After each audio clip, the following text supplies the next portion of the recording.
Assalamualaikum warahmatullahi wabarakatuh. Hai semuanya, perkenalkan kami dari kelompok 4 kelas B Indralaya, jurusan Teknik Kimia angkatan 2022, Universitas Sriwijaya. Perkenalkan, saya sendiri ialah Putra Rajasa dengan teman-teman saya. Yang pertama ada Dina Aprilia Permatasari, Repi Apriliani, Nyayu Gandasari, Salsabila Nur Fazrin, Monika Fikri, dan Indah Zakia Ratu. Pada kali ini kami akan membuat video pembelajaran terkait dengan lipid dan asam nukleat. Selamat menyaksikan.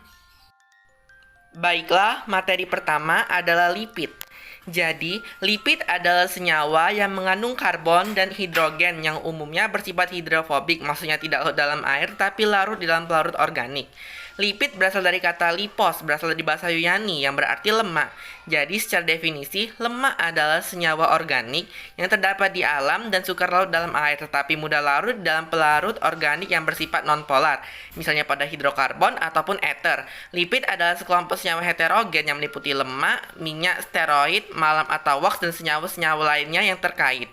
Sifat umum lipid ini antara lain tidak larut dalam air dan larut dalam pelarut nonpolar, misalnya pada ether dan juga kloroform. Lipid merupakan salah satu zat yang kaya akan energi yang penting dan dipergunakan di dalam metabolisme tubuh manusia. Struktur lipid itu ada dua. Yang pertama, berdasarkan struktur kimia. Jadi, lipid adalah ester gliserida dengan jumlah atom lebih dari 10, yang terbentuk dari reaksi esterifikasi antara asam lemak dan gliserol. Selain itu juga, ester gliserida membentuk lemak dan minyak. Adapun gambar struktur asam lemak dan gliserol pada senyawa lipid, terlihat bahwa asam lemak itu atom karbonnya lebih dari 10, dan pada gliserol itu contohnya 1,2,3 propantriol. 2. Berdasarkan struktur trigliserida. Hal ini dibagi dua jenis, yaitu lemak dan minyak. Lemak dan minyak tergolong senyawa trigliserida atau triasylgliserol, yang berarti senyawa yang memiliki 3 gliserol. 3 gugus OH gliserol ini dapat diubah dengan sejenis sisa asam ataupun berbagai jenis sisa asam yang telah bercampur dengan basa.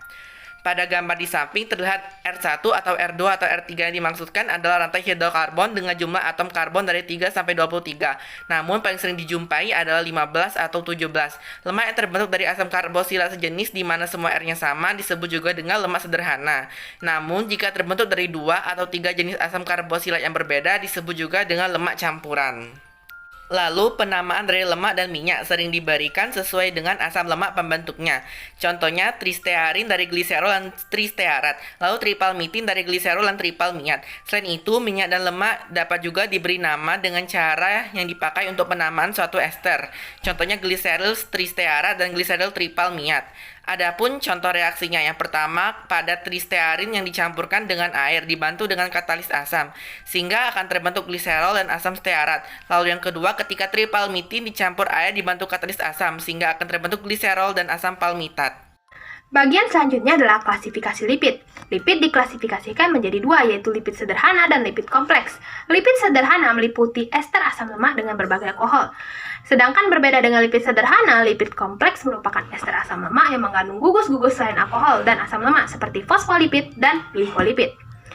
Bagian selanjutnya adalah reaksi identifikasi lipid dalam reaksi kimia. Di sini ada 3 reaksi. Yang pertama adalah reaksi pembentukan hidrolisis. Reaksi ini yaitu merupakan 2 reaksi yang saling berkebalikan. Reaksi kimianya adalah sebagai berikut, seperti reaksi pembentukan lemak, esterifikasi, dan reaksi hidrolisis lemak. Yang kedua adalah reaksi saponinfikasi atau penyabunan. Reaksi ini merupakan campuran lemak dan basa kuat yang menghasilkan sabun atau garam lemak dengan gliserol. Sedangkan yang ketiga adalah reaksi hidrogenasi. Reaksi ini merupakan penjenuhan lemak yang mengubah wujud lemak menjadi bentuk padat, yaitu seperti gliserol trisoleat. Bagian selanjutnya adalah fosfolipid. Fosfolipid adalah lipid yang mengandung gugus ester fosfat fosfogliserida, satu tipe fosfolipid yang erat berhubungannya dengan lemak dan minyak. Senyawa ini biasanya mengandung ester asam lemak pada 2 posisi gliserol, yang sangat jelas terbedakan atau distinktif karena molekul-molekulnya berisi 2 hidrofobik yang panjang dan merupakan suatu gugus hidrofilik yang sangat polar dalam satu gugus ion dipolar. Kelas-kelas fosfolipid lain misalnya adalah plasmolegen yang memiliki gugus ester vinil sebagai ganti gugus ester pada karbon 1 gliserol dan sphingolipid dengan sphingomyelin sebagai contoh.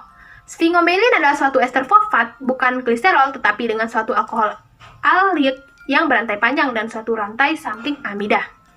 Fosfolipid sangat diperhatikan karena terdapatnya dalam sel syaraf dan otak. Beberapa fungsi biologis senyawa-senyawa ini telah diketahui, namun masih banyak yang harus dipelajari mengenai peranannya dalam sistem biologis. Seperti gambar di samping adalah lapisan rangkap fosfolipid dalam suatu membran sel.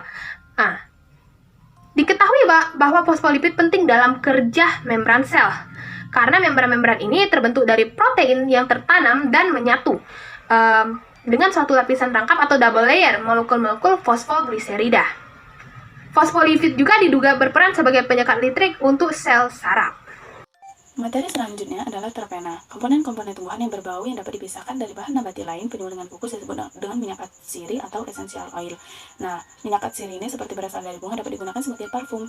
Pada sejarahnya, minyak atsiri ini terutama minyak terpentin itu mendapat perhatian para ahli kimia. Kemudian segera ditemukan bahwa perbandingan banyaknya atom karbon dan juga atom hidrogen dalam terpentin adalah 5:8. Nah, terpena ini tersusun dari senyawa-senyawa yang mengandung suatu gabungan kepala ke ekor dari satuan-satuan kerangka atau isoprena. Definisi awal dari terpena kemudian dikembangkan lagi untuk mencangkup semua senyawa yang mengandung satuan-satuan kerangka isoprena. Kemudian molekul-molekulnya itu dapat berupa rantai-rantai terbuka atau ausiklik, kemudian dapat mengandung ikatan rangkap, gugus hidroksil, gugus karbonil, atau gugus-gugus fungsional lain. Yang kedua, reaksi identifikasi lipid reaksi kimia. Yang pertama adalah klasifikasi dan struktur terpena. Terpena itu dikategorikan berdasarkan banyaknya pasangan satuan isoprena yang dikandungnya. Monoterpena untuk 2 satuan isoprena, sesquiterpena untuk 3 satuan isoprena, diterpena untuk 4 satuan isoprena, triterpena untuk 6 satuan isoprena, dan tetraterpena untuk 8 satuan isoprena. Yang kedua ada biosintesis terpena. Meskipun gagasan itu menarik, namun terpena alamiah tidak dihasilkan oleh polimerisasi isoprena. Tahap pertama biosintesis terpena adalah kondensasi ester secara enzimatik dari porsi-porsi asetil dari asetil koenzim. Zat antara dalam pembentukan terpena adalah pirofosfat atau difosfat dari asam mevalonat dan sepasang isopentenyl alkohol. Selanjutnya steroid dan prostaglandin. Steroid itu adalah suatu senyawa yang mengandung sistem cincin. Keempat cincin itu ditandai dengan A, B, C, D, di mana karbon-karbon dinomori seperti tertera di bawah dengan cincin A menuju ke cincin D, kemudian gugus metil angular atau ujung titian. Banyak steroid dapat diberi nama sebagai derivat struktur di atas yang disebut kolestanol, seperti gambar di atas. Kemudian steroid itu terdapat di hampir semua tipe sistem kehidupan, dan binatang itu disebut sebagai bertindak sebagai hormon. Steroid juga ditemukan adanya steroid sintetik di mana digunakan sebagai bahan obat. Isomer trans lebih stabil dari isomer cis seperti gambar di atas, sebanyak kira-kira 3 kcal per mol. Inti steroid itu mengandung 3 pertemuan cincin A per B atau B per C dan C per D. Gugus-gugus yang disubstitusikan pada suatu sistem cincin steroid yang mengandung sistem cincin. Keempat cincin itu ditandai dengan A, B, C, D, di mana karbon-karbon dinomori seperti tertera di bawah dengan cincin A menuju ke cincin D, kemudian gugus metil angular atau ujung titian. Banyak steroid dapat diberi nama sebagai derivat struktur di atas yang disebut kolestanol, seperti gambar di atas. Kemudian steroid itu terdapat di hampir semua tipe sistem kehidupan, dan binatang itu disebut sebagai bertindak sebagai hormon. Steroid juga ditemukan adanya steroid sintetik di mana digunakan sebagai bahan obat. Isomer trans lebih stabil dari isomer cis seperti gambar di atas, sebanyak kira-kira 3 kcal per mol. Inti steroid itu mengandung 3 pertemuan cincin A per B atau B per C dan C per D. Gugus-gugus yang disubstitusikan pada suatu sistem cincin steroid itu dapat berada di bawah atau di atas. Nah, suatu gugus yang berada di bawah bidang trans terhadap gugus metil angular itu disebut dengan gugus A, sedangkan yang berada di atas bidang cis terhadap gugus metil angular itu disebut gugus B. Istilah A dan B ini juga dapat digunakan dalam nama steroid untuk menyatakan stereokimia substituen. Dalam nama itu A dan B itu juga dapat ditulis setelah angka posisi untuk substituen. B. Beberapa steroid penting. Kolesterol. Kolesterol merupakan steroid hewani yang terdapat paling meluas dan dijumpai dalam hampir semua jaringan hewan. Batu kandung empedu dan kuning telur merupakan sumber yang kaya akan senyawa ini. Kortison dan kortisol. Kortison dan kortisol hidrokarbon merupakan 2 dari 28 hormon atau lebih hormon yang dihasilkan oleh lapisan luar kelenjar adrenal. Hormon seks. Hormon seks dihasilkan terutama dalam testes dan insung telur. Produknya diatur oleh hormon-hormon yang terdapat dalam otak pituitary gland. Asam-asam empedu. Asam-asam empedu dijumpai dalam kelenjar empedu yang diproduksi dalam hati dan disimpan dalam kandung empedu itu. Struktur empedu yang paling melimpah adalah sebagai berikut. Asam kolat, sebagaimana juga asam-asam empedu lain mempunyai pertemuan cincin A atau B yang bersifat cis, bukan trans seperti biasanya. C. Biosintesis steroid. Steroid di biosintesis dalam hampir semua jaringan. Pendahulu untuk steroid adalah squalene, suatu triterpena yang diperoleh dari kondensasi dua molekul farnesol. Tahap pertama adalah suatu pembentukan epoksida enzimatik. Kemudian epoksida itu diprotonkan dan kemudian sedet gesekan elektron menghasilkan penutupan 4 cincin dan pembentukan sistem cincin steroid. Prostaglandin. Prostaglandin diisolasi dan ditelaah oleh ilmuwan Swedia yang bernama Sun Bergström dan Bengt Samuelsson. Senyawa ini pertama kali ditemukan dalam mani, semen, dan diketahui bahwa senyawa-senyawa ini disintesis dalam kelenjar prostat karena itu diberi nama demikian. Terdapat beberapa prostaglandin yang diketahui, namun keempat produk dalam persamaan di atas merupakan prostaglandin yang paling umum, meskipun strukturnya mirip satu sama lain. Abstraksi sebuah hidrogen alilik rangkap diikuti dengan suatu penataan ulang alilik dari satu ikatan rangkap, menghasilkan suatu serangan oleh sebuah radikal hidroksil pada karbon 15 dari asam lemak. Prostaglandin. Oksigen mengadisi pada karbon 9 dan 11 dan terbentuklah cincin sikloplentana. Oksidasi antara peroksi ini menghasilkan alkohol keto, sedangkan reduksinya menghasilkan diol. Kesimpulan asam nukleat. Asam nukleat adalah makromolekul biokimia yang kompleks, berbobot molekul tinggi dan tersusun atas rantai nukleotida yang mengandung informasi genetik. Asam nukleat yang paling umum adalah asam deoksiribonukleat DNA dan asam ribonukleat RNA. Asam nukleat juga adalah suatu polimer nukleotida yang berperan dalam penyimpanan serta pemindahan informasi genetik polinukleotida. DNA merupakan struktur yang dibangun oleh gula pentosa, deoksiribosa, fosfat, dan suatu basa dengan bentuk polimer dan berkombinasi membentuk heliks ganda. Struktur ini dibuat berdasarkan hasil analisa fotoreaksi sinar X pada DNA yang dibuat oleh Rosalind Franklin. RNA adalah subnukleat, struktur kimianya sama dengan DNA kecuali beberapa perbedaan. Beberapa fungsi penting asam nukleat adalah menyimpan, mentranslasi, dan mentransmisi informasi genetik, metabolisme antara, intermediary metabolisme, dan reaksi-reaksi informasi energi. Fungsi asam nukleat DNA yaitu menyimpan dan mengodekkan informasi genetik dalam tubuh. Yang kedua, struktur DNA memungkinkan informasi genetik yang diwariskan oleh orang tua kepada anaknya. Yang ketiga, nukleotida adenin, timin, guanin, sitosin yang ada dalam DNA hanya akan berpasangan dengan urutan tertentu. Setiap kali sel menduplikasi, untaian DNA dapat menentukan urutan di mana nukleotida berada. Fungsi asam nukleat RNA yaitu menciptakan sel-sel baru di dalam tubuh. Yang kedua, menerjemahkan DNA menjadi protein. Yang ketiga, bertindak sebagai pembungkusan antara DNA dan ribosom. Yang keempat, membantu ribosom memilih asam amino yang tepat untuk pembuatan protein baru dalam tubuh. Nah, asam nukleat dan nukleotida. DNA dan RNA membawa kimia dari informasi genetik sel. Informasi tersebut menentukan sifat-sifat sel, mengendalikan pertumbuhan dan pembelahan sel, serta mengarahkan biosintesis enzim dan protein lain yang diperlukan untuk fungsi seluler. Turunan asam nukleat ATP NAD ditambah FAD koenzim A. Molekul DNA dapat terdiri atas 245 juta nukleotida dengan bobot molekul mencapai 75 juta, sedangkan RNA lebih kecil, mengandung hingga 21 nukleotida saja dengan berat molekul hanya 7.000. Biopolimer polinukleotida tersusun dari sejumlah polimer nukleotida yang dihubungkan oleh ikatan fosfodiester. Contoh struktur mononukleotida untuk DNA. C5 gula tanpa ikatan dengan gugus fosfat, C1 gula tanpa ikatan dengan N9 purina atau N1 pirimidin, C3 gula tanpa ikatan fosfodiester dengan nukleotida lain. Contoh struktur trinukleotida RNA. Contoh struktur trinukleotida RNA urutan persamaan dimulai dari ujung 5, misalnya struktur di bawah ini dapat dinamai UAC. Pembentukan fosfodiester melepas satu molekul H2O seperti protein, karbohidrat, asam nukleat adalah polimer kondensasi. Adapun struktur yang ditemukan oleh Wollstonecraft. 1. Helik rangkap. Helik rangkap adalah helik ganda yang dalam biologi molekuler pilihan ganda adalah struktur yang dibentuk molekul-molekul asam nukleat seperti DNA, yaitu terbentuk sepasang rantai atau uliran yang saling terpilin.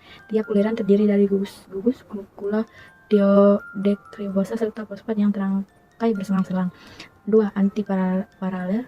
DNA double helix bersifat antiparalel karena memiliki ikatan rangkap gula fosfat. Kedua rantainya berlawan arah.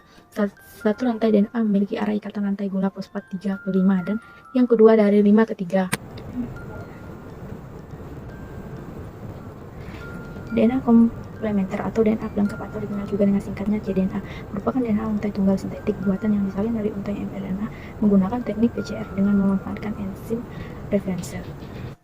Mengapa adenina berpasangan dengan timina dan guanin berpasangan dengan citosina? 1. 1. Dalam heli kerangka. Jarak kerangka terlalu dekat untuk dua purina dan terlalu jauh untuk pirimidin agar dapat membentuk ikatan hidrogen yang efektif. 2. Ketika adenina berikatan dengan timina akan membentuk 2 ikatan hidrogen, sedangkan guanina dan citosina akan membentuk 3 ikatan hidrogen. 3. Sementara pasangan purina pirimidina yang lain menghasilkan lebih sedikit ikatan hidrogen.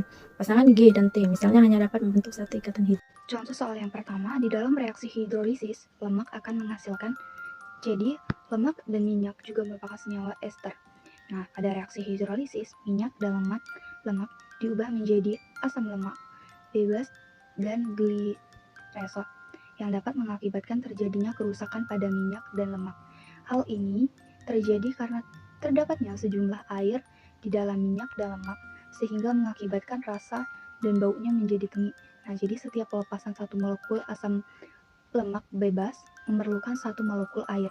Reaksi hidrolisis lemak dan minyak adalah sebagai berikut. Nah, jadi lemak atau minyak itu bereaksi menjadi gliserol dan asam karbosilat. Jadi jawabannya adalah C. Contoh soal yang kedua, lemak merupakan triester dan gliserol dan asam-asam karbosilat rantai panjang. Pada lemak, satu molekul gliserol mengikat 3 molekul asam lemak. Nah, oleh karena itu, lemak adalah suatu trigliserida.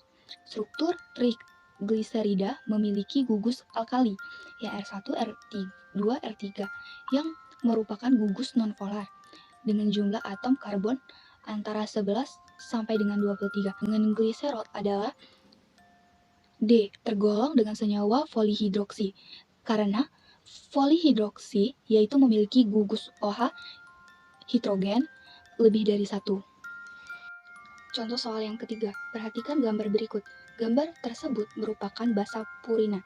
Nah, di mana basa purina terdiri dari 2 jenis, yaitu jadi basa purina adalah basa yang struktur utamanya terdiri dari 2 jenis, yaitu adenia dan guania. Jadi jawabannya A. Contoh soal yang keempat, berikut asumsi pasangan basa nitrogen.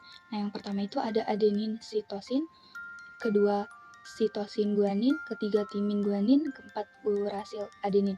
Nah, pasangan basa nitrogen yang sesuai adalah C, jika hanya 2 dan 4 benar. Nah, alasannya adalah struktur asam nukleat terdiri atas fosfat, gula pentosa, dan basa nitrogen. Basa nitrogen terdiri atas golongan purin dan pirimidin. Basa purin terdiri atas adenin dan guanin. Sedangkan basa pirimidin terdiri atas timin, T, sitosin C, dan urasil U. Basa nitrogen tersebut saling berpasangan pada DNA. Adenin berpasangan dengan timin dan guanin berpasangan dengan sitosin. Nah, pada RNA, adenin berpasangan dengan urasil dan guanin berpasangan dengan sitosin. Lengkapi reaksi berikut dan tentukan jenis reaksinya. Nah, pada contoh soal di atas, jenis reaksi yang terjadi adalah reaksi hidrolisis. Nah, reaksi hidrolisis ini disebabkan oleh kandungan air dalam bahan pangan yang digoreng. Enzim lipase pada lemak atau minyak mampu menghidrolisis trigliserida sehingga menghasilkan asam lemak basa dan gliserol. Reaksi ini dipercepat oleh basa, asam, dan enzim-enzim.